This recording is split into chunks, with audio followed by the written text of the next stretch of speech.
All right, hey friends, I'm here with my friend Sean McDowell. Sean, I think this is your second time being on Theology and Raw. Is that right? Do you It remember? is. Yeah, Yeah, that's right. Last year we were on chatting. you're probably on a lot of podcasts, I imagine, so it's probably hard to keep up. Well, I do a decent amount. I enjoy it. It's fun, but I've been looking forward to coming back with you. Yeah, cool. Well, hey, let's just go ahead and jump into it. I mean, I do a pre-recorded intro, which I haven't done yet, but people watching or listening have already seen it, so it's just this weird time warp thing we're in right now. But I'm sure people know who you are if they didn't already know who you are, because I probably in the future have introduced you already. It's like Back to the No, Future. no worries. So I want to talk about your book. It's coming out in December. Chasing Love, is that the title? Yeah, that's right. Okay, now this is, I'll just set it up. This is in some way related to your dad's really well known book, Why True Love Waits. Was that the original title? Yeah, so in the 80s he launched a movement called Why Wait? Right. And it was probably, as far as I know, the first global sexual purity campaign, abstinence campaign that was really coming out of the sexual revolution in the 60s and 70s and originally called Why Wait? Okay. And what there was a book and there was a video series and he was speaking around the world doing big events. And I think what was unique about that is at the time he's launching this thing, I'm like 12, 13, 14 years Oh, wow. old. So I am going through those changes in my life and we're having conversations around the dinner table and in the car. I mean, he just brings the stuff up all the time related to sexual purity. We talk about STDs at dinner. He'd talk about some story of sexual purity in the scriptures. Like it was just, he gets set on something and is just, Yeah. kind of consumes him to be able to accomplish it. So growing up, we just had these conversations all the time. So it's interesting to look back now and just think through, hey, what might I do differently? What did I benefit from? So it's a unique perspective, I think, to have. So, I mean, like, just to get the elephant out of the room, I mean, a lot of people are listening are like, whoa, like, is this, like, I was totally damaged by purity culture and I almost lost my faith, or I have all this shame, and all the negative effects that some people have had as a result of purity culture, or I don't want to say, I don't want to draw a straight line that it's from purity culture necessarily, but within that environment, I'll keep it more Yeah. without assuming correlation and causation. But can you maybe I want to ultimately get to your perspective on, well, yeah, why don't we just start there? What is your perspective on purity culture, and then I want to get to maybe some similarities and differences between your book and your dad's original book. So my dad started this in the 80s into early 90s. And that was before a lot of the wave of purity culture that a lot of this criticism is pushing back on. I mean, I've read every academic book. I have gotten all the articles, talked with folks. Not that people might not differ with him on issues, but when you look at purity culture, it's usually 90s into the early 2000s or so, with the Joshua Harris book Yeah. in the late 90s. That's typically what it's referred to. Most people either weren't there in the 80s or they just don't recall. So there are some differences that are there when you come to purity culture between Why Wait and between I Kiss Dating Goodbye. There's Okay. some significant differences in the approach that often get lumped in together. And that doesn't mean there's not areas I would differ with my Yeah. dad on, but I can tell you, I look back and I am grateful Yeah. in the home of the person leading the 80s. And I don't think he really used the term sexual purity campaign, wouldn't even use that term at that time. Yeah. I have nothing but gratitude personally for my experience growing up in the home of one of the people who really launched the movement, Yeah. to be honest with you. And I'd tell you, I tell my dad when I differ with him Yeah. on issues. So, True Love Waits started in 1993 and kind of came out of the Why Wait campaign, so to speak, and had a little bit different message, a little bit of a different approach, all that overlapped. Okay. And then you just see a number of different resources and ministries kick into the 90s and 2000s that, as far as I know, are typically what characterizes purity culture. What are some of the differences then? I would love to hear the differences between the early proto purity culture. That's maybe that's not even a helpful term, but I see what you mean. The 80s and early Yeah. 90s. Yeah. So what are the differences between that and the full blown kind of purity culture in the Joshua Harris days? Well, I guess I would say a couple things. And one of the differences between, say, my father's approach and my weight and the Joshua Harris approach would be Joshua Harris was clearly saying all dating is sinful by definition, and that you have to follow, kind of the pattern that they laid out with parents that are involved, and you just don't date Hmm. one bit. That was not the message that came out of Why Wait. It was, hey, date responsibly and have boundaries. Hmm. That was at least the message that my dad taught and pushed that I think is a little bit more balanced. Yeah. A second one is Why Wait had no promise that said if you stay sexually pure, you'll get this endless sexual bliss in your marriage in the future of what's the sexual prosperity gospel. That just Ah, wasn't a part of it. Now they elevated marriage, and I would have loved looking back to see more talk about singleness. yeah. We can talk about some ways that I would look back differently, but those are two huge differences Yeah. between the purity culture and I think what's in why, I Kiss Dating Goodbye and the Why Wait message itself, amongst others. That's super helpful because that promise, that sexual purity gospel, that's kind of a big piece of the purity movement that really caused a lot Oh, of heartache, I think, in some people that did all the right things and then either didn't get married or got married and the husband turned out to be a jerk, or they realize sex is a lot more complicated and sometimes painful and not enjoyable for a lot of people. And I mean, yeah. that's a big piece, isn't it? Isn't that one of the major critiques of You the know, purity culture? it is. And I'll tell you one of the other critiques too is I've met so many people who said, I remember a girl asked me, I was speaking at Christian college. She said, I've been told my whole life that sex is bad. How am I supposed to get married and just flip that switch? Yeah.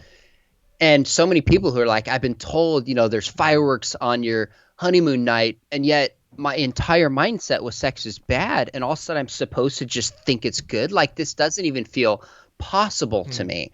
I think that, and I don't know exactly who to blame for that because there's curriculum and there's books and then Yeah. there's youth pastors and parents and teachers who teach this stuff and put their own spin on it. I mean, there's Yeah. so many levels to this. But I could tell you, I mean, if anything, my dad erred on the side of like, sex is beautiful. Hmm. It's awesome. It's wonderful. Like, not this, it's terrible, it's bad, it's horrible, and then flip the switch. Yeah. So Yeah. that was just a difference in my experience. Now, I think purity culture erred if you took that message even further. And I think one of the mistakes was the wider culture would say, free sex is awesome. This is where life is liberating and great. And the church would say, you think you've had good sex? No, no, no. Come to the church. Yeah. It's even better. We're the one who has the corner on good sex. And that became a selling point. Okay. So I don't recall my dad pushing it that way. That wasn't part of the Why Wait campaign, at least at the beginning. But I Yeah. think that's how sometimes it got twisted in purity culture too. Okay. Either it's bad, it's dirty, it's wrong, or it's so great, it's even better than the world's sex. And that balance in the middle that says, hey, God designed sex to be between a man and woman. And there's something fulfilling and flourishing and beautiful and good. Yeah. I mean, read the Song of Solomon Yeah. about biblical sexuality. But if you're looking to this for your fulfillment, if you think this is going to bring your life meaning, Yeah. you're going to be disappointed. And that's not the motivation Yeah. for being sexually pure. That's helpful. Another piece that I often hear, and I've said this before on my podcast, but for those who haven't heard me say it, like even though I was very much raised and nurtured in the era of purity culture, I don't even I didn't ever heard the term. I never read I Kissed Dating Goodbye. I remember a few people at my school talking about it. It was a thing, and then we moved on. So I don't Yeah. even remember learning about purity culture till like 10 years ago. I was like, wait, that was my era. How did I miss that? So I have a weird, like I'm kind of in a backwards way, kind of learning about the very environment that I was nurtured in. But even then, like I became a Christian late 90s, and even then I kind of went straight to college and buried my head in the book. So it wasn't, I don't think I felt the impact of it. But one other thing I've heard from people is this whole idea of being damaged goods, like if you mess up, Yeah. you have premarital sex, and it's almost like Yep.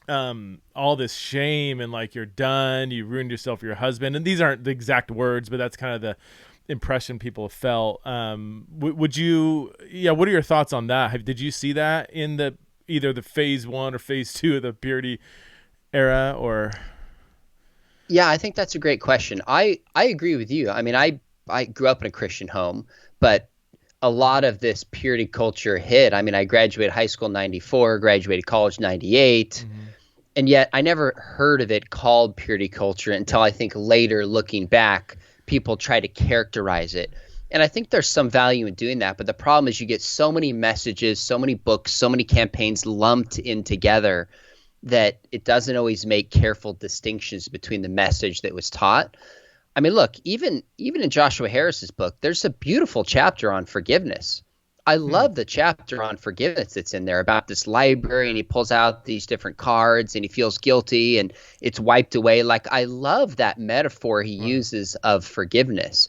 Now, that's not to say there wasn't maybe an overemphasis on if you're sexually pure, then you are completely pure. Like, our spirituality reduces to our sexuality. And if you've had sex once, you're damaged good. I understand how that message was pushed and how it was taken in by people. I mean, that's a destructive message. But forgiveness was always a piece of the larger sexual purity culture, maybe just not put in balance and emphasized as much as it should have been. No, that's good. Why don't we jump to your book? So tell us the gist of Chasing Love, and maybe some differences between, because I imagine people are going to see your name, they're going to think back, and maybe even made the same kind of conflation that I made, that like lumping your dad with all forms of purity culture. And I've even heard, I think I heard one person even say, gosh, is Sean, is he just reinventing the purity culture again? I'm like, I know Sean, pretty sure that's not what he's doing in the sense that you think, he might be doing. But tell us about the book and what maybe some differences, similarities and differences between the purity culture broadly conceived. Yeah, so I love this question, and I think a lot of people, to be honest with you, when I hear them say, oh, this or that purity culture, I'll ask a few questions. What exactly are you referring to? What have you read? Yeah. And most people have read a couple articles and maybe had an experience from being in youth group.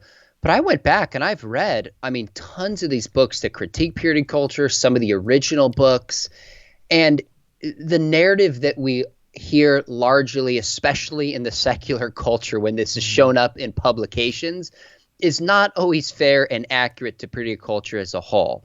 Now, does that mean there weren't mistakes in purity culture? No, I'm not saying that, but I've seen a lot of critiques that are exaggerated, not balanced, and kind of carry with them a certain agenda to shame the church that's just not always as balanced as it could be. And you and I have seen that happen, I think, on a lot of different levels.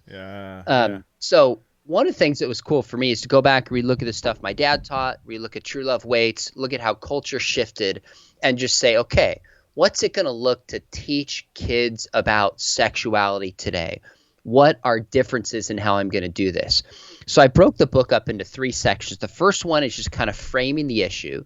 The middle is where I get into issues of sexuality. So marriage, singleness, the nature and purpose of sex. And then in the last section, I deal with questions of like sex abuse, pornography, LGBTQ questions. So I want to talk about what our design and purpose is first, and then talk about some of the deep questions that come up. That's just how I chose to organize it. But essentially, I frame this with a couple big questions. Number one, really right at the beginning, I talk about how the title that Lifeway gave me was Chasing Love. And I said, you know what? What our culture says is you are chasing this love to fill yourself up and give yourself meaning. If I just find that spouse, my life will be meaningful. And I thought, you know what? That's not the gospel. The gospel is I got to seek first to love God and love other people, and then all these things shall be added unto me. So I start the book by saying you're probably picking this up thinking that you're going to learn some tips how to find the right spouse, get fulfilled. That's not it. That actually is downstream. The first question is, am I going to live my life for a bigger cause? And that involves loving God and loving other people. And then guess what? Then you find you have a meaningful life. even if it doesn't turn out based on the script of what our culture says.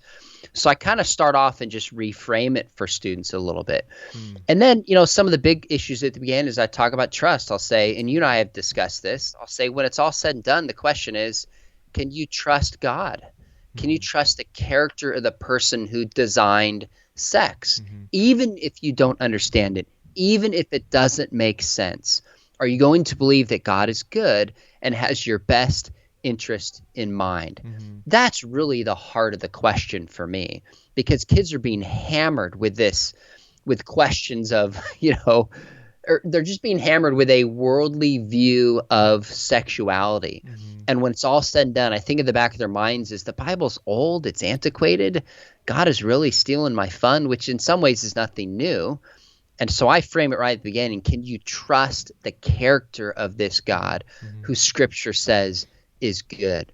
That's something I'm thankful my parents did teach me, is they would say over and over again that, like in Deuteronomy chapter 10, when Moses says, love Lord God, their heart, your soul, mind, and strength. Here's commandments for you that I'm giving you for your good. Yeah. I think it's Psalms 119 when David says, he loves the law of the Lord.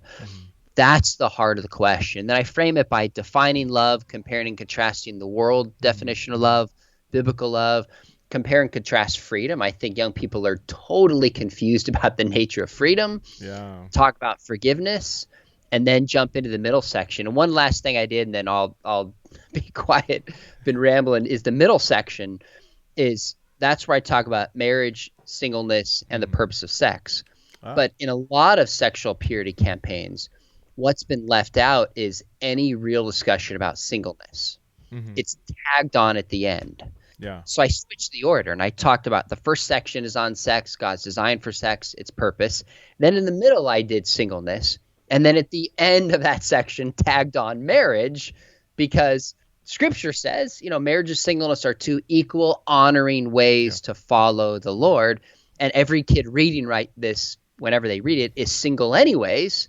So that's just a balance that I brought in. Just as much time talking about singleness as I do marriage, as I do the purpose of sex. Is your audience like Gen Z or younger millennials, or do you have a specific target audience in mind?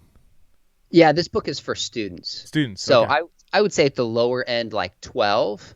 And I didn't write it for 12-year-olds, but I had my daughter read it. I was like, hey, if you read it, give me feedback. I'll buy you some shoes.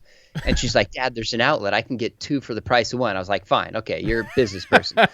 So she actually read it, and we just talked through the whole book together. So there were certain things a little bit above her head.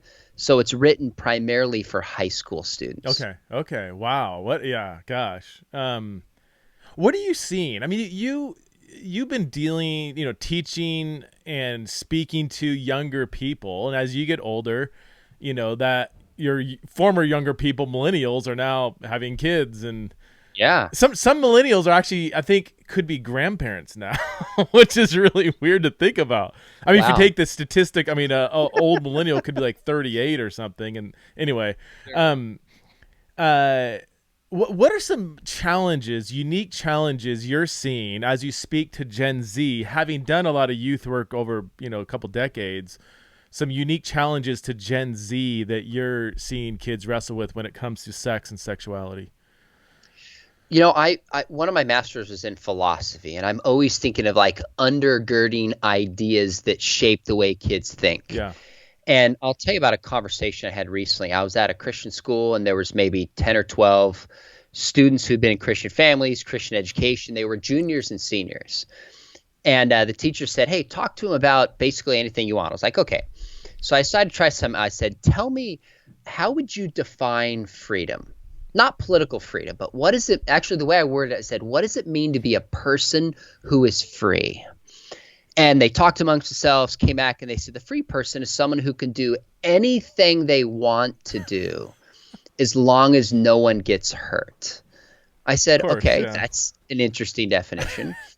And then we chatted about it for a while, and I said, okay, would your definition of freedom change if God exists? Like, imagine God is real. Does that change how we should think about freedom? So they talk amongst themselves, they come back, and they said, well, now if God exists, freedom is doing whatever you want to do as long as no one gets hurt, but now there's consequences. Oh gosh. Now let that sink in for a minute. There's consequences. You might get judgment in the afterlife, and in this life, maybe you'll feel guilty. So Preston, in the minds of these Christian kids in a great Christian home and a great Christian church, all God adds to the matrix of freedom is consequences. That's it. Wow. So here's kids in great Christian families, great Christian home, who have completely imbibed a secular view of freedom. No wonder our message of sexual purity falls short, because they're funneling through, well, am I hurting anybody? Am I the author of my life? If not, what's the big deal? And so, this conversation went on, but I basically said to him, I said, okay, I want you to describe for me, come up with the person on earth who's most free. So they talk amongst themselves, they come back and they said, well, the metaphor we have is someone who's on an island alone, who can do anything they want to do because they couldn't hurt anybody and nobody could stop them. That person is totally free. And it dawned on me, I thought, man, and I've done this a few times and you get a pretty similar response. It hit me. I thought, gosh, these kids are basically, they understand freedom from, right? There's a sense where you're only free if you can make decisions and nobody's stopping you. But they don't understand what Os Guinness calls freedom for, which is like, if I take my AirPods, I've got to understand what they're designed for and use them according to their design. Well, ironically, the Bible says we've been made for relationship with him and for other people. So the very person they described as most free is actually least free, because they're not able to be in relationship with other people. So for me, a lot in this book is I get into the real practical stuff for students. At the end of every chapter, I have a little section that says, how do I, whatever tough, I came up with the top 30 toughest questions kids are asking about sexuality. And every chapter I end with a real practical nugget. But I thought, gosh, I can't write this book and not challenge kids to think through, what does it mean from a Christian standpoint to be free?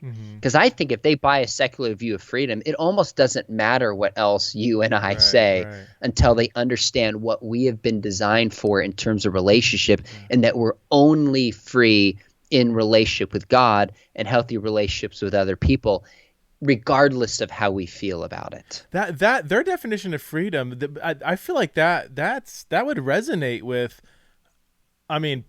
basically almost everybody outside the church, and a huge number of people in the church, not just youth, but the idea that if it's consensual, if it's not hurting anybody, then kind of what's wrong with it. You and I, we deal with, same-sex sexuality conversations a lot. And that is one of the top questions I get is like, hey, this relationship isn't hurting anybody, therefore what's wrong with it? As if not hurting anybody, it kind of exhausts our ethical, reasoning. It was, I don't know if have you read Jonathan Haidt's The Righteous Mind? One of my audience is going to be sick of me hearing me. Almost every other episode I recommend it. Have you heard of it, or? I have it on my to listen to, but I haven't listened to it. So I've heard you. I listen to your podcast. I've heard you talk about it. Yeah. It's what's fascinating is here he is, a secular atheist Jew, raised very liberal. Now he'd be more just kind of moderate, left of center.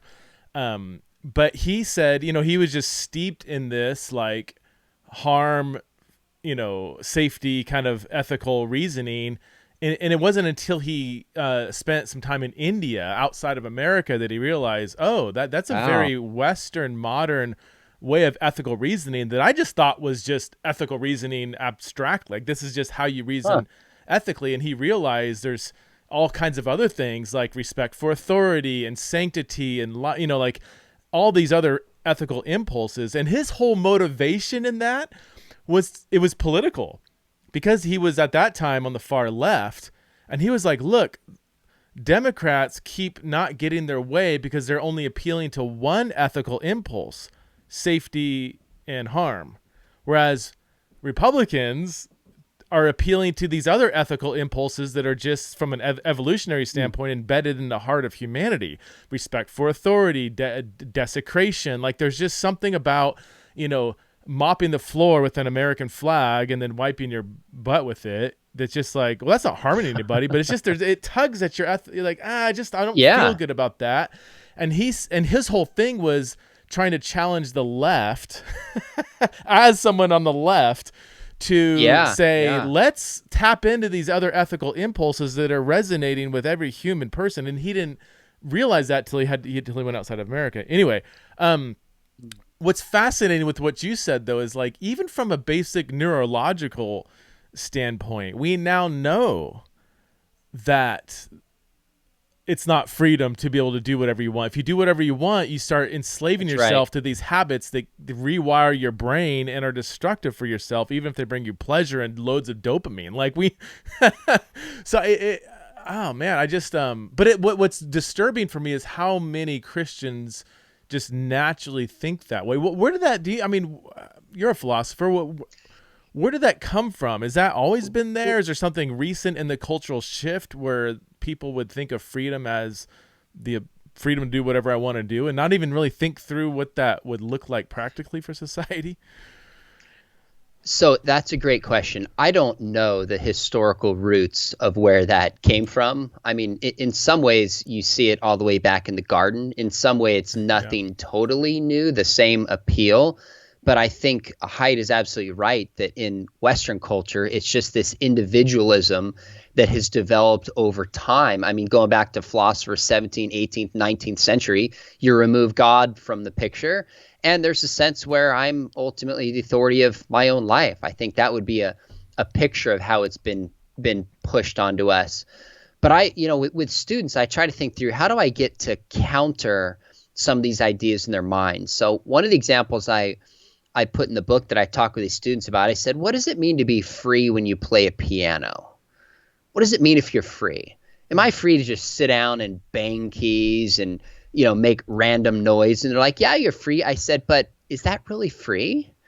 And they started to realize that you're actually only free if you know the purpose of the piano and use it accordingly, which only happens with discipline and time and commitment to something. So I was trying to flip in their mind from saying, look, freedom's not just doing anything you feel like doing. That's actually bondage. Can you imagine if I lived my life based on every impulse that I have? I'd wreck my health. I'd wreck my family. I'd wreck my finances. I mean, part of being a mature person is resisting certain feelings and impulses. And that's true in sports, right? The free person, you think about great players like Kobe Bryant, he's one of the freest players ever because he disciplined his mind and his body and learned the rules and could just play at a level above virtually anyone who's ever lived. So that piano metaphor, I say, you want to be free to play a piano. It's not just banging the keys. It's actually time and discipline. So let's apply that to sexuality. It's the same thing. You've actually got to learn to cultivate a certain character. You got to develop certain habits. You have to say no to certain things, just like piano players says, I'd rather sit down and watch TV. I'm going to say no to that, and I'm going to choose to practice the piano. Well, the same applies in relationships and our character. And I'm not saying this is a salvation by works, not this slavish discipline. People hear that, but it does take discipline and habit and commitment. So I actually frame it, interestingly enough, that way in the book to students. I say, look, the call of Jesus is rewarding, but it's not easy to resist certain messages in our culture. But guess what? Tough things are valuable. Stuff we sacrifice for is stuff that ultimately matters in our life. It's worth sacrificing for to follow the biblical view that Jesus lays out on sexuality. So I'm just trying to reorient freedom in their life from the way that they've imbibed it from, I think, our secular culture. Does that tend to land well when you explain it like that? Because I mean, intellectually it sounds good. Do they actually like, I want to build this into my life, or does it depend on? Probably depends on the kid. Well, but. So that's a great question. I think students, the first part, when I walk them through the nature of freedom, and explain freedom for, students go, oh, my iPhone is made for something. It's only when I know what it's for and use it accordingly that it's free. So I think they haven't thought through that idea. The piano metaphor makes sense. Mm-hmm.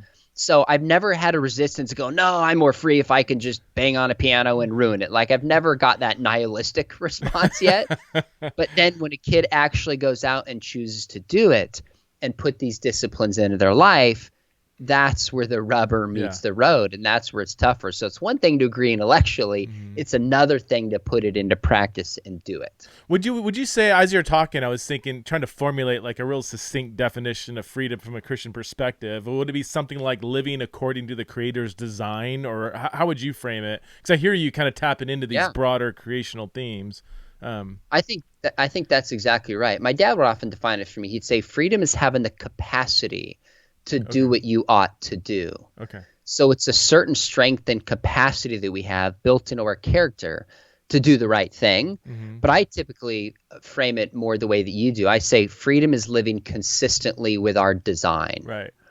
In fact, to be honest, sometimes I'll say freedom is orienting, and I intentionally choose that word. Yeah. Freedom is orienting our life to line up with God's design for how we're meant to live. I like that better. I remember hearing gosh, this comes way, way back in when I was deep in my MacArthur days, hearing him say something like freedom is the ability to finally do what's right in life, you know? And I didn't disagree with it, but it felt a little bit like heavy on the moral, which is obviously an important part, but it's not just right, it's also good for you and good for others and good for creation. Like there is something a little bit more ingrained in the very order of creation that I think also needs to be brought in, and that does feel a little in 2020, that feels a little more compelling too, because there is this concern that biblical morality is just arbitrary, just God said it, I believe it, that settles it, you know. And that worked for maybe our generation and certainly for boomers, but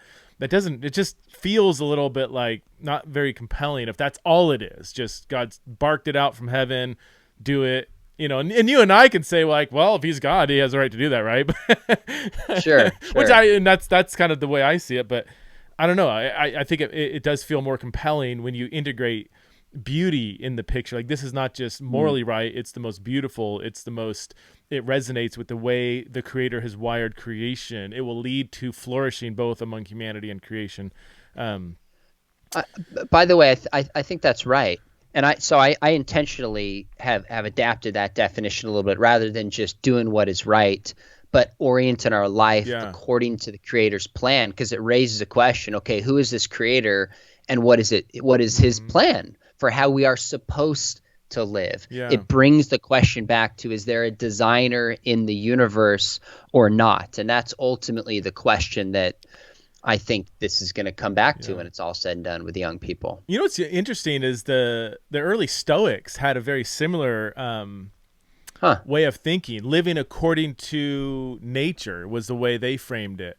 And there's been one of my best friend Joey Dodson. He's done a lot of work comparing Paul's ethics with Stoic ethics, and it's pretty remarkable the similarities there. There's almost like whole quotes, not just Paul but the New Testament, that resonate almost exactly with like Seneca and others. I mean, some of the early fathers apparently thought Seneca might have gotten a free pass into heaven because he so resonated with the way the Christian life. Obviously the empowerment of the Holy Spirit wasn't there, and there's some differences, obviously Christological differences, but it is that as far as ethical structures go, very similar. In fact, I mean, the Stoics were one of the few Greco-Roman philosophers that disagreed with same-sex sexual relationships, and even their reasoning, they used that whole against nature that Paul uses. And I think Paul actually tapped into some of his Greco-Roman sentimentalities in Romans 1 when he said it's, goes against nature. Now, of course, when the Stoic says against nature, Paul would say going against the Creator's design, but the payoff is very similar though. So, that's fascinating. But that whole idea of like, why is this morally wrong? And if you say, well, it goes against nature, the way creation's wired, so it just doesn't. They're like, so what? It brings me pleasure. That's kind of what I face, but I'm not as eloquent as you in these metaphors and stuff. Well, I don't know about that, but I know people think in metaphors. And in fact, to go back to purity culture, some of the damage arguably was just unhelpful metaphors that were used in purity culture at times that we could all think of. So I'm trying to think through what are some helpful metaphors that bring it back to, a scriptural view of sexuality that'll stick in kids' minds. And the piano one, I think, they remember. I like that. Real quick, I want to go to your main area of apologetics. This is something that you have a Ph.D. in, right? And then this is the main area you work in. Defending the faith, responding to specifically atheists' arguments against Christianity. Can we swim in those waters for a little bit? Because this is not my area. And I come across it from time to time. How would you say apologetics has shifted for you, if it has, say 20 years ago to now? I mean, there's been so many cultural shifts. Has that influenced the way you go about defending the faith and responding to arguments against Christianity? I guess one way to compare this, since you said 20 years ago, would be to look at, I helped my father update his book, Evidence That Demands a Verdict. First wrote it in 1972, update in the 80s, update early 90s. And then the last update, this big gold cover, was 1999. So about 20 years ago. Wow. Then we updated it and it came out in 2017. So going back and looking at this book that was kind of definitive for apologetics in that era, and how do we change it for today, I think encapsulates a lot of the question that you're asking. So I guess we changed on a few things. Number one was probably a little bit of the tone. You look at the way apologetics was done 70s and 80s and 90s. And things, you state them very confidently. You state things strongly. You make your case as strong as you possibly can. And in some ways, when I think about my father being in these free speech platforms, debating Marxists in front of rallies, you can't sit around and nuance and go, well, scholars say this. I mean, you've got to just communicate a certain fashion to survive in that culture. Like, I get that. But the culture has clearly changed. So if you overstate stuff now, you lose credibility because somebody's sitting there Googling it going, wait a minute, here's somebody smart who says the opposite. So we went through very, very carefully and just said, okay, does the conclusions we're drawing match the evidence that we give as best as we possibly could? We don't want to understate the evidence, but we don't want to overstate it. So it came to archaeology at the very end. In previous decades, there are statements that say, like, archaeology unequivocally shows the Bible is true. I'm looking at the end of the section, and the way we worded it was archaeology, something like this. Archaeology is one considerable factor to help us know that the Bible's trustworthy. We're not overstating it. Yeah. We've nuanced it a little bit. It's helpful. Yeah. So one of the ways apologetics is done is just trying not to overstate things, nuance things. That's an example. Other things that have shifted would just be the kinds of questions that people are asking. So in the 99 version, there was a smaller section on the existence of Jesus, but that wasn't a very significant issue. Hardly as many people doubted it. But this mythicism really arose and took off into the 2000s, denying that Jesus existed. Not in a scholarly levels. That's not significant at all. You can count on two hands the number of genuine scholars who doubt the existence of Jesus, who have any kind of faculty position that I'm aware of. But on the internet, it's huge. I mean, a lot of people, I get comments on social media every day. Don't you know that Jesus was copied from Osiris? I'm like, here we go again. So we added a whole chapter on just establishing that Jesus existed and responding to this pagan mythology claim. So that was an example. There's some other issues we took out, like, for example, in the Old Testament, the JEPD theory about multiple authors. That was huge in the 80s and 90s. That's just relegated to one chapter that was at that time the entire section almost of the Old Testament. So there's some other areas where arguments have shifted. But essentially in the book, we updated the classic arguments like Lord, Liar, Lunatic, the prophecy chapter, took some other ones out, added some new ones in. So I had a chapter on my dissertation on the deaths of the apostles. What do we really know about them dying as martyrs and what that means for the faith? So I guess to sum up, I would say apologetics has shifted. I think the debate culture was huge in the 80s and 90s, and there's still some debates online, but personally I've done academic debates. I think substantive conversations are much more valuable for people, that rather than sitting down trying to up somebody in an academic setting with a 20, 30-minute speech, we sit down and respectfully treat each other kindly and model that and have some substance to it.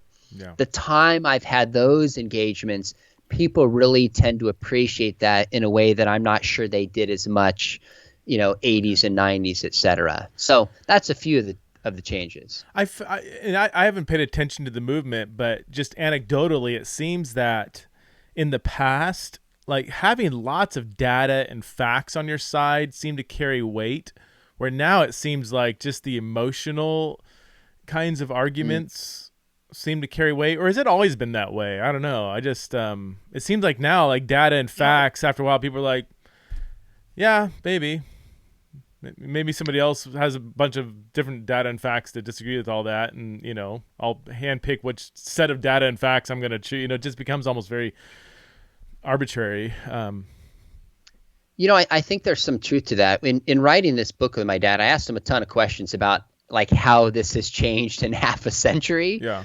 And he's spoken on 1,200 university campuses. Wow. And he said, 70s, 80s, 90s, when he would say the resurrection is true, the challenge was give me some facts, prove it, give me evidence. And then into the 90s and 2000s, you start to see the shift of like, you're intolerant. You're bigoted. Okay. Yeah. Guy, that's hateful. What right do you have to say that? Not everybody says that. I mean, if you frame an issue a certain way, often people will follow your leading. Yeah. But those voices have changed significantly. Well, you're a white male, so we expect you to say that anyways. This is a power play by you. Yeah. Like those kinds of conversations have shifted more recently that did not exist, at least on his experience, when you go back a few decades ago. So it does shape the way we have to do apologetics and make a case differently than we did in the past. I get that a lot. I mean, in the spaces I run, you're a white straight male. How dare you talk about this issue or that issue? I'm like, first of all, I don't know how the whiteness. I mean, the overwhelming majority of non-white people around the globe agree with me here. So, I mean, in a sense, my whiteness is a minority global perspective. But I mean, just because I'm, for instance, I think some of it's a reaction because of so much abuse and bullying and damage that has been done with people that have this kind of higher status, perceived privilege or privilege. So I understand it's coming out of a place of pain, but it doesn't. After a while, it just kind of felt like, well, that's an accusation. It's not like an argument. Like, do you have is there something in the content of what I'm saying that you can find substantively wrong, and do you have superior evidence for an alternative view that overrules the evidence I've given? But when I talk like that, it's just kind of like, well, you're a bigot. I'm like, well, okay, maybe. I mean, but I mean, that doesn't help us in the actual content of the conversation. But I think we still need to make an apologetic. But the way I think about it like this is I think there's timeless issues and there's timely issues. So timely issues right now are clearly race and justice issues. They're timeless in one sense, but they're very pressing in our culture right now. LGBTQ issues, at least in the past, decade plus, very timely, so to speak. But there's timeless issues like reliability of Scripture, the deity of Jesus Christ, and the resurrection. So a lot of, say, that book, Evidence Demands Verdict, is laying out the timeless issues. Okay. But as I present those timeless issues, like I talk to students on the resurrection, the kinds of objections that I know they have in the audience now are different than the kind of objections they might have had 10, 20, 30 years ago. So I try to subtly work them into my presentations to remove that in a way I didn't have to say a couple decades ago. So one way, like on the resurrection, it's shifted is you go back a few decades and there were common objections people had, like, well, they went to the wrong tomb, or Jesus didn't die on the cross, or the apostles stole the body. Yeah. These kind of alternative hypotheses were very common for people to bring up, even going back really to the 1800s. But today what happens, the biggest objection in people's minds, I would argue, is this sense of naturalism. Like, just miracles don't really happen. Science has solved everything. Right. And so it's this presupposition rather than, I know God could do a miracle, but in this case, he just didn't. Yeah. So the way I approach and do a presentation on the resurrection would differ than if I did it 2 or 3 decades ago, even though probably 90% of the evidence, so to speak, might be the same. What do you think? What would you say is the strongest argument in your mind for the existence of God? That's such a big question, but I would, and then I'm going to ask after that, what's the strongest counter arguments against Christianity that you find most difficult maybe to wrestle with and respond to? So I will answer your question, but I do think the way I approach apologetics is it's a cumulative case. So when I lay out for people, I don't go, this one argument is going to fix it for you. Rather, I say there's a range of evidences that all point towards this truth. But with that said, if I had to pick, I would pick one or two. Scientifically, I think the cosmological argument is really strong. I mean, whatever begins to exist has a cause. The universe began to exist. Yeah. Therefore, the universe had a cause. It's simple. It's direct. The premises are almost undoubtedly more likely true than not. And I think it's appealing. We know something doesn't come from nothing. So I think the cosmological argument, if I just had one scientific argument, I'd probably point towards that. Okay. But with that said, probably because it's intellectual and existential, is the moral argument. Okay. I think the moral argument is powerful. I mean, we don't live in a relativistic society. People are not relativistic. I mean, they are quick to shame you and attack you, shame me, attack me.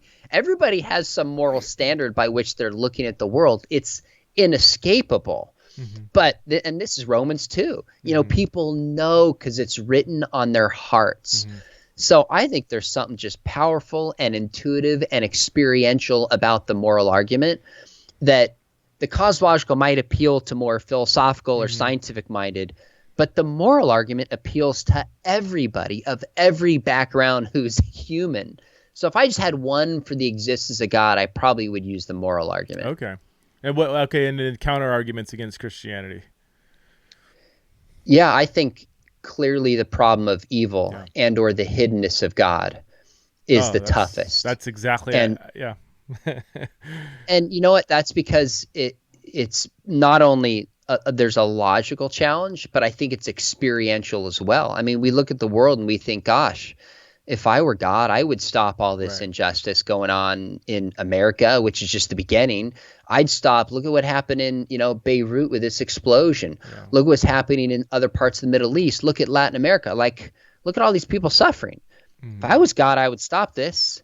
He doesn't. Maybe God's not there or God's not good is the inference. And we feel it because we've seen evil. We've experienced evil. I think that's hands down. In fact, one philosopher said to me recently, said basically it's all the evidence in favor of God against the problem of evil. For me, I thought, let me say this just so you don't think I'm repeating what you're about to say, because I want to ask you, how do you respond to that? How do you work through the problem of evil? Because that's exactly and more as I'm more honest with my own self and the faith, I am more readily willing to admit that, not just admit, but say, I have a problem with that. And I know all the textbook answers to it, and all of them, some are better than others, but at the end of the day, it's still just doesn't sit well with me. And the hiddenness of God. Yeah, if I was God, I would stand up on a cloud, shout down, and say, I am real. I'm like, well, God's doing that through creation. Well, no, I mean like an audible. I mean like not a tree. The tree testifies to God's goodness, whatever. Like, so even that, like, I don't like those kind of like Christianese responses, because while they may be true in and of themselves, it still doesn't sound convincing, So yeah, I get that. For me, typically when I go through periods of doubt, questioning, whatever, I always look at Christianity not in isolation, but among all the various options. Yep. So you place, religion against non-religion, God from no God. And when I look at no God, that I'm like, that's so unconvincing to me on so many levels. And I'm sorry to my atheist friends who are like, how could you not be convinced? Look around. Obviously there's no God. I'm like, look around. I just see God everywhere. So then it's like, okay, which religion is the most compelling? And as you go through that, I'm like, yeah, of the options, I think the Christian reflection on who this divine being is makes the most sense on so many different levels. Is that, I don't know. Is that okay that I reason that way? Is that Well, I hope so, because I reason the same way. okay? I think of the story where, Jesus says something seemingly offensive to people. They walk away and he says to Peter, are you going to leave too? And he's like, where would I go? Yeah. Like, I actually think about that a lot. I'm like, God, hell, that's tough. Yeah. That's difficult. Genocide in the Old Testament, I'm not going to lie. Like, that's a difficult one to work through. I mean, there's tough issues and there's responses we could talk about, etc. But at the end of the day, I think, you know what, where am I going to go? What worldview makes more sense of more things in reality as a whole than the Christian worldview? And when I frame it that way, I don't think any other worldview is close to Christianity. But that certainly doesn't mean there's not emotional struggles and intellectual questions and things I don't know within the worldview. So I just I have to give myself permission to frame it that way. Okay. And the older I get, the more messy things get. I mean, honestly find myself resonating more and more with Job. When I was younger, I was like, come on, God, like, just tell them, just give them an answer. The older I get, I'm like, gosh, there's a lot of wisdom here in this book about trusting the difference between the creature and the creator. And then ultimately back to Genesis chapter 1. Why does God give the commandment, don't eat the fruit? Like, my goodness, it looked tasty. Fruit is made to be eaten.